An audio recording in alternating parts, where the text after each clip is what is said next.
speaking to him about Iran for 10 years. Right. Literally since 2016, maybe 15, because there was enormous pressure on me as on many presidents to regime change Iran. And we know, based on our experience with a much smaller country, Iraq, that's a tall order, and it doesn't necessarily lead to a place you want to go, and it's not good for the United States. So anyway, and Trump knew that, and that was one of the main reasons, actually, that I supported him during my time at Fox News and campaigned for him, and so it was really central to my views of Trump's candidacy and presidency. And so when it became clear in June that we were starting down this road toward a regime change war with Iran, I was baffled. I was very upset, not because I have allegiance to Iran, but because I thought it would be terrible for the United States, as it has been. Worse even than I imagined. But I could see exactly where this was going, and he was under enormous pressure to do this, once again, as all presidents in my lifetime have been. So we talked a lot in June. Hey, one person here. What's up, dude? Effort to take out Iran. Come on and hang out. Learn really just the opening salvo in the regime change effort. Learn who this motherfucker is. I told him that. This psychopathic laugh. I told him that. I know we can agree on that. We got out, and then it became clear that in January we were moving toward this thing that we're in now, and I was just absolutely panicked about it. Did he explain to you why he wanted to take the country into war? I mean, I'm just trying to understand the dynamics of that conversation. What was he? Well, there are multiple conversations. Right. I flew to Washington 3 times in the month before, 5 weeks, 6 weeks before, and met with him in the Oval Office alone, and people file in and out with the White House Chief of Staff, the Secretary of State, et cetera. Had lunch with him on one of those occasions, and I spoke to him by phone many times on this topic, and he would begin almost every conversation with, do you want Iran to have a nuclear weapon? To which I said, well, I'm sort of opposed to nuclear weapons. I don't want nuclear weapons. I don't want Israel to have a nuclear weapon. I don't want anyone to have a nuclear weapon. It doesn't seem like a good thing. But that's not the question. The question is what you do. Hey, welcome in, guys. Hit that like and subscribe. Come on, hit that. Hit that. I'll tell you a secret. He me open that never card, seems see if I to can be get it. enthusiastic about it, ever. And I That would say, deserves a like. Come on. here are the potential effects of this. What was this, Mega? Obviously, the geography of Mega Iran being the Evolution. most important fact of Iran. Hey, 28, hit that fucking subscribe, guys. Hit that like, guys. I'll tell you a secret. You guys want to hear fucking... Oh, here we go. You guys want to hear a secret? Double tap your screens. I'll tell you a secret. Double tap your fucking screens. I'm not going to tell you shit. I'll keep the secret to myself. Consequences. I'm just playing. Why was he taking your call? Because Come hang out. Let's learn. And he understood the perils. I mean, was he trying to convince you? I love to you, motherfuckers. back Oh, war? shit. No. No, don't drop that. He made no effort to convince me at all, other than to say it's going to be all right. Everything's going to be okay. Hope y'all having a good And I night. just didn't feel that way. None of this, I should say, was about Hope you're all Trump healthy or and my happy. relationship with Hell yeah. Trump or my feelings about Trump or his hair color or anything like that. I just didn't want the United States to go to war with Iran. And my strong feeling by the end of those conversations, which was the last one was probably a week before the war began, was that he felt he had Hey, no choice. 12 of you motherfuckers in there. Hang on. I'll do another pack real quick. He See was if I can happy get about another it. He didn't seem What enthusiastic time? at all. 12. No effort No, to take it kind away of from was this. The United States will be Hold on. Wait. 7 of you. Wait. peace, will be safe, will live. be prosperous. There was none of that. Clefairy, one of my favorites. I mean, you speak to Naveen, many people in the administration, nothing, and I'm just trying to understand the fault lines nothing. over this. All right, back at I mean, it. who was for Back at it war? like a crack addict. Who Get in was here, guys. against Double it tap that screen. while all this was being Hit that discussed? subscribe. I mean, I love you guys. I'm guessing to a certain extent. I do talk to a lot of people there still, but I don't work there, so No, I don't, sure. it's hard to really know. There are people with a long record of making bellicose noises about Iran. They still work there. Hey, what noise? So, specifically the Secretary of State / National Security Advisor, said for many look years that up. Iran is the greatest. Educate myself. Which is a ludicrous statement, but has From said that. Marco Rubio. I'm learning. But that said, I didn't hear a single time from anyone, including from the Secretary of State himself, who I spoke to about this, any enthusiasm for doing this. My strong impression, and I could be wrong because I don't work there, is that no one in the building was pushing for this, at least overtly, that all the pressure was coming from outside.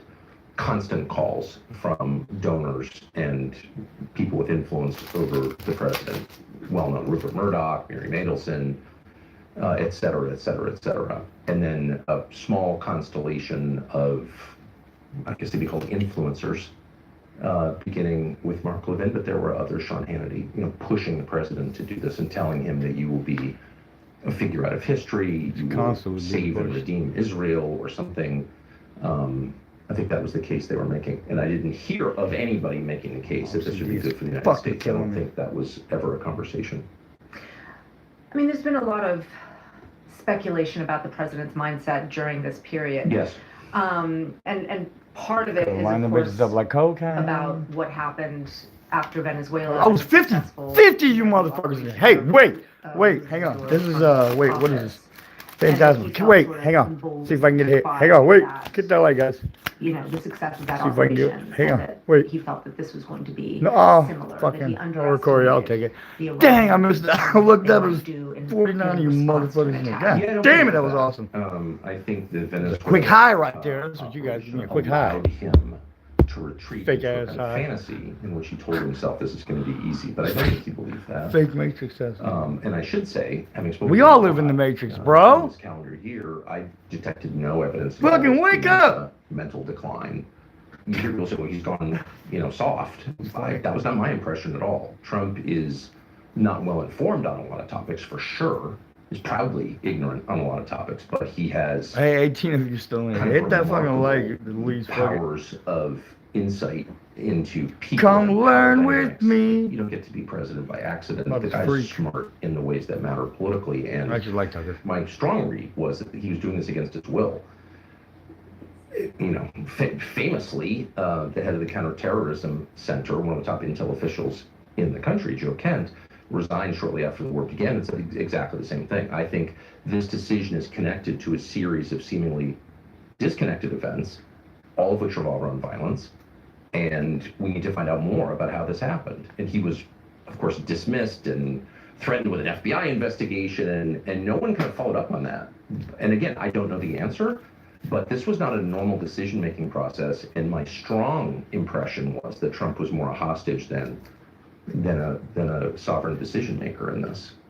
Well, so tell me what you're getting at when you say the president of the United States, the most powerful country in the world, had no choice. I don't know what I'm getting at. I'm just telling you what I observed. He seemed, and that's kind of the question. Hey, welcome in, guys. And Y'all coming in here. what I'm really fascinated by is the lack of curiosity Wait, on display. your name is How spread exactly love, this man. I happened. feel like What you're are the spreading hate. mechanisms What by the fuck's which wrong with you, dog? You a guy retarded? who's supposedly sovereign, in charge, granted this authority by voters, tens of millions of them, can't make a decision in the country's interest or even in his own interest. He knew, and I know he knew because I talked to him about it directly, that the potential consequences were profound and profoundly bad. The end of his presidency, to start, which I think it is. He knew that.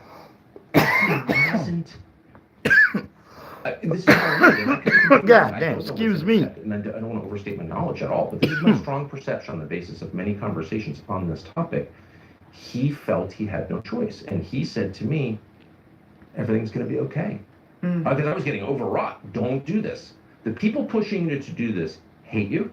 They're your enemies. This will destroy you. This will gravely harm our country. We've got kids. I'm hoping for grandkids. Let's not go there. And he said, it's going to be all right. And he said, do you know how I know that? And I said, no. He said, because it always is.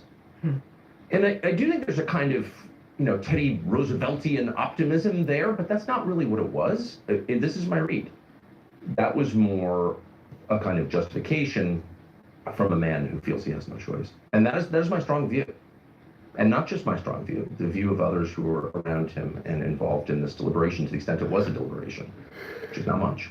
Who are the other people around him who had that view? I can't speak for the views of others, but I will just say once again that I never saw, nor did I hear about anybody who works for the Trump administration, anybody who was enthusiastically pushing this war on Trump, going in and being like, you know what, you want to be a truly great, you want to make this country great again? We need a regime change effort in Iran. And instead, there were a lot of cowardly people, as there always are, and Trump engenders cowardice in the people around him through intimidation. And there is a kind of quality that he has that's spellbinding, and I think it probably literally is a spell. And the effect is to weaken people around him and make them more compliant and more confused. And I've experienced this myself. You spend a day with Trump and sort of like you're in this kind of dreamland. It's like smoking hash or something. It's interesting, very interesting.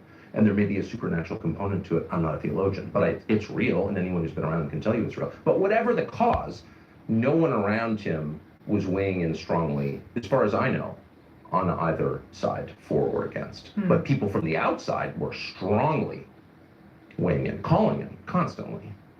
I'm going to give an alternative so view on what may have happened. Yes.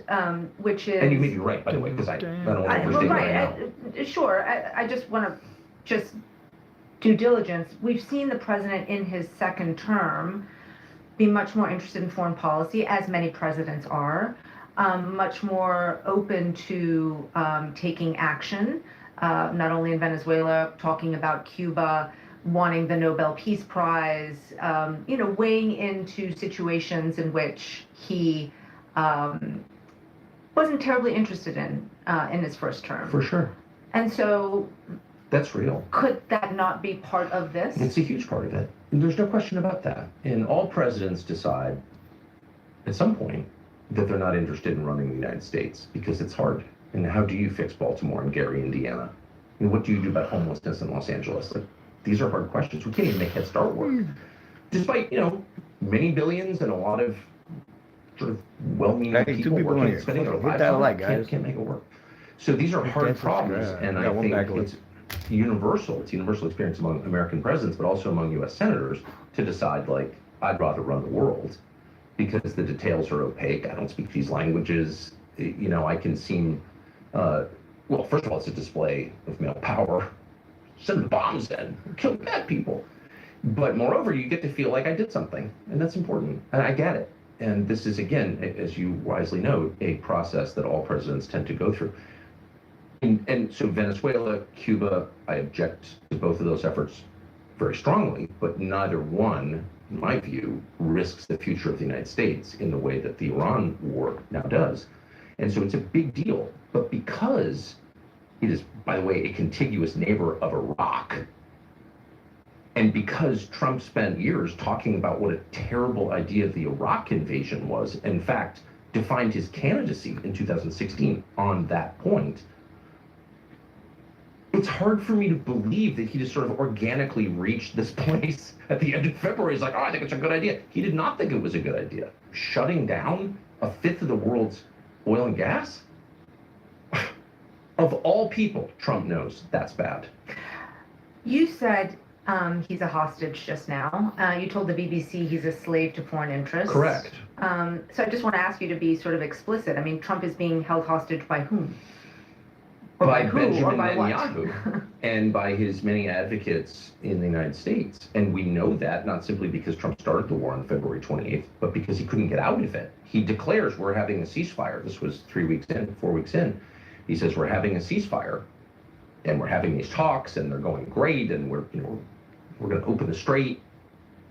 And Iran says, yeah, one of our conditions is Israel's got to pull back from southern Lebanon. You can't use the Iran war as a pretext for stealing more land from a sovereign country. That's not your country. Like, no. And it's not just Iran who felt that way. I think the rest of the world's like, what are you doing? I thought we were, fighting the great existential threat, Iran, and now you're taking the opportunity to take Lebanon shore Litani River and bombing downtown Beirut. Like, what is this? Anyway, this was all very well known. And within hours of announcing this, Trump announcing this, Israel publicly, in a way that was designed to get the attention of everyone, including the Iranians, starts killing civilians in Lebanon. Now, what was the point of that? Not to secure the Israeli homeland. The point of that was to end any talk of a negotiated settlement, to keep this going until Iran was destroyed and chaotic, which is the Israeli goal. I'm not attacking Israel by saying that. Their goals are different from ours. They're a different country. Yeah, they would argue, of course, that what they are doing is neutralizing the threat that has been persistent in Lebanon through Hezbollah. Oh, okay. But, I mean, they invaded Lebanon in 1982. Okay, so that was 44 years ago. They've had a lot of experience in Lebanon. a lot. They've had a lot of time to fix Lebanon. They killed Nasrallah. They blew up Hezbollah with explosive pagers. Like, they've done a lot since October 7th in Lebanon. They chose that moment to derail the negotiations, and they've done this repeatedly. And so my perspective as an American is, look, we're the United States. We're a country of 350 million people.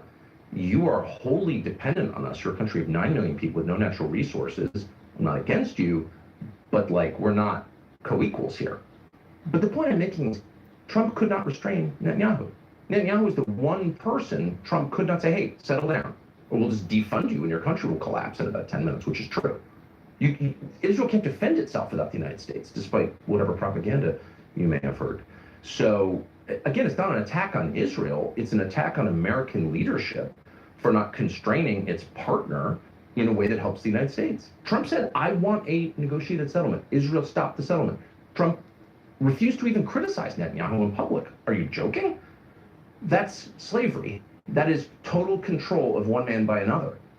And it's, that's between Trump and Bibi and God, as far as I'm concerned. But as an American, that's our president, our elected president, whose job is to protect our country and our interests and our economy. And he is looking out for Israel first.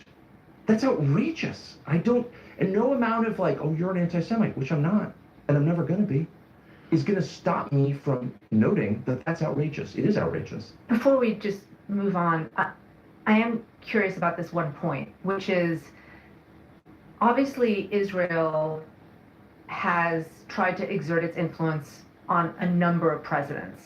Many presidents have been asked to decapitate Iran, to do a joint military operation in the Middle East, which this is the first time really that this has happened, where the United States and Israel are doing a joint military operation against a Muslim country. And I'm just wondering why you think other presidents didn't have that influence, because they obviously were subjected to the same pressures, the same donors, the same Bibi Netanyahu has been there since the 90s. I mean, what do you think has materially changed that made Trump more susceptible to that influence? I mean, that's kind of the question that I would like answered, and I don't know the answer, as noted. But one argument could be, well, Trump is just uniquely weak. Okay. But that was not my perception. I think Trump obviously has weaknesses. And a lot of his posturing is compensatory, of course. I'm not interested in psychoanalyzing Trump, but that's just clear. But what was it about this moment that allowed a foreign leader to have this level of influence over an American leader? And I don't know the answer, but again, I think it's worth finding out. I would also note that, and this is not a defense of Trump, hardly, this is the single most foolish thing any American president has ever done, in my opinion. I say that with sadness. But many American presidents have put Israel's interests before our own. I would say the Iraq War was a very obvious example of that. I mean, Cheney's office was completely controlled, and I knew almost all of them by people who were putting Israel's interests above America's interests. So I think the Iraq War was, to a great extent, a product of that. And I believe that Trump felt exactly the same way, because I talked to him about it a lot. So, like, what changed about Trump?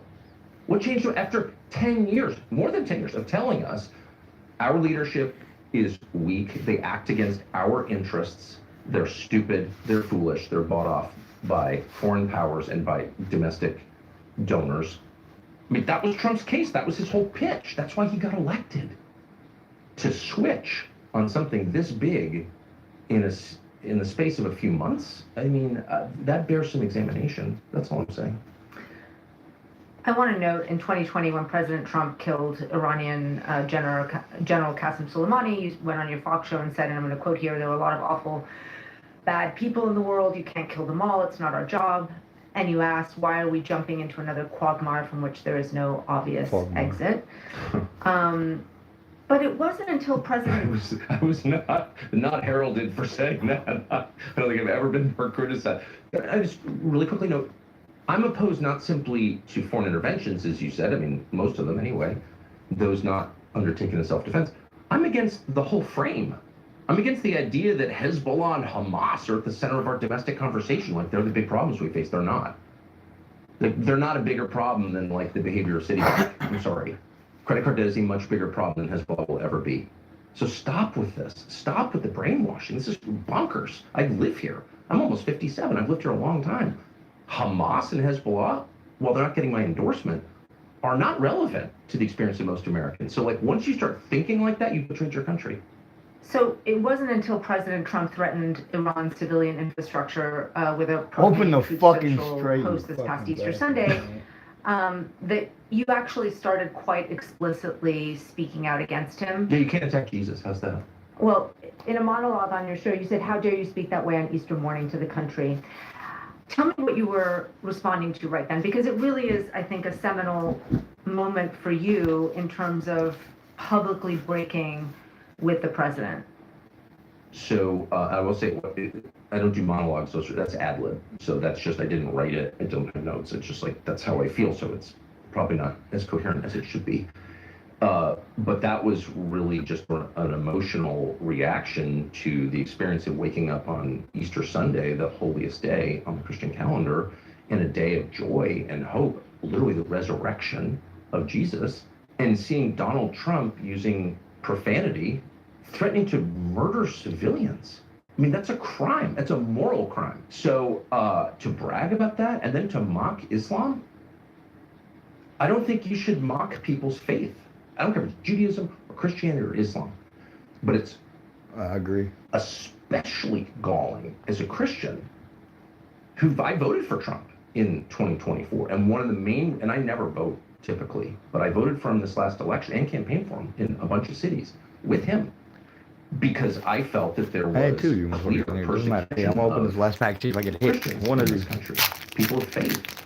Scarlet Violet base set. And I felt that Trump, and I based this on his explicit promises, would be a protector of, I never thought Trump was a Christian for a moment, but I thought that Trump, I took him at his word, would be a defender of faith, people of faith, who need to be defended. And this country exists to defend them. It's in our charter. On camera. So anyway, I was just completely outraged by that.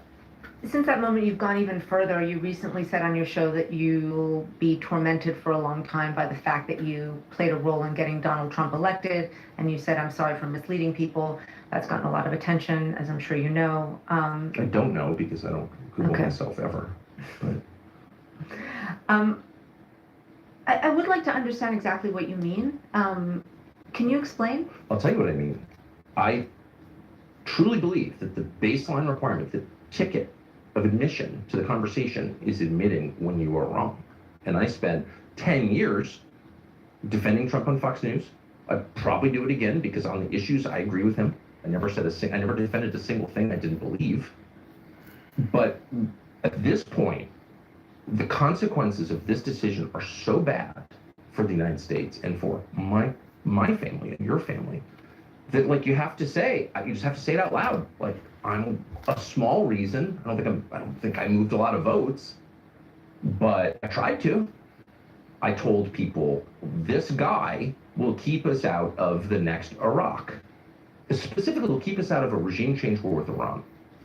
And here we are in the middle of a regime change war in Iran, where hundreds of Americans